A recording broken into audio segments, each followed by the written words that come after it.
और ये कथा श्रवण करने के पश्चात कौन सा परमात्मा मिलेगा?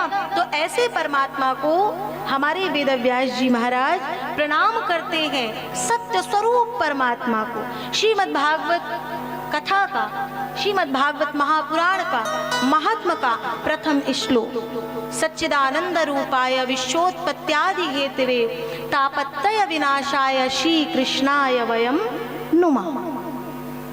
अच्छा, एक बात बताइए, सच्चिदानंद शब्द कितने शब्दों से मिलके बना? बताऊं? बहुत ध्यान से सुनिएगा।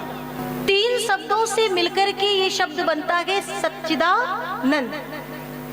अब कैसे बना? तो संतों ने कहा, सत कहिए जो विनसे नाहि और चित चैतन्य सकल घट माही, और आनंद घट घट करे आनंदा, ताकर नाम सच्चिदानंदा।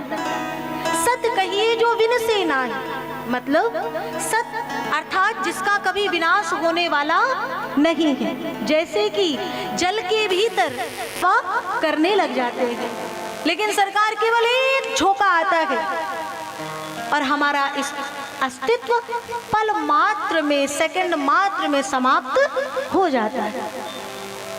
जल का अस्तित्व है, लेकिन उस बुदबुदे का अस्तित्व नहीं है। वैसे ही परमात्मा का अस्तित्व है, उस विराट नारायण का अस्तित्व है। प्यारे, हम जीवों का अपना कोई अस्तित्व नहीं। जीव का अस्तित्व केवल और केवल जीवात्मा का अस्तित्व परमात्मा के से जुड़ करके हो सकता है। जीवात्मा जब परमात्मा से जुड़ जाती है तो एको ब्रह्म द्वितीयो नास्ति का सिद्धांत पूरा हो जाता है। फिर मैं या मेरा कुछ रह नहीं जाता है, क्योंकि मैं शब्द है अभिमान से बना हुआ, और जहाँ अभिमान है, जहाँ मैं है, वहाँ मेरा ठाकुर विराजने वाला नहीं है। मैं समाप्त तो परमात्मिक सत्ता का अपने आप स्थापना हो जाती है। तो सरकार, सत्य कहिए जो विनसे नाहि, चित चैतन्य सकल घट माही। और हम सबके भीतर जो चैतन्य रूप से परमात्मा विराजमान है, अभी हम यहाँ बैठे हैं ना, तो परमात्मा का वो चैतन्य स्वरूप हमारे भीतर है, इसलिए हम यहाँ बैठे हैं। वो चैतन्य यदि उड़ गया ना, तो कोई इस देह को घंटे 2 घंटे भी रखने वाला नहीं है। सब यही कहते, भैया जल्दी ले जाओ, जल्दी ले जाओ। हम प्रणाम करते हैं अगर किसी को, तो किसी देह को प्रणाम नहीं किया जाता, किसी शरीर को प्रणाम नहीं किया जाता। इस शरीर में बैठे हुए परमात्मा के उस तत्व को प्रणाम किया जाता है, जिसको मानस की चौपाई कहती है, सिया राम मैं सब जग जानी, सिया राम मैं सब जग जानी, करहूँ प्रणाम जोरी जुग पानी, करहूँ प्रणाम जोरी जुग पानी, सिया राम मैं सब जग जानी, सिया राम मैं सब जग जानी। इस तरह से चित चैतन्य सकल घट माही, और आनंद घट घट करे आनंदा। जीवन में बहुत कष्ट हो, दुखों का अंबार लगा हो, प्यारे दुनिया में भटकोगे तो इस जगत का नाम ही है क्या?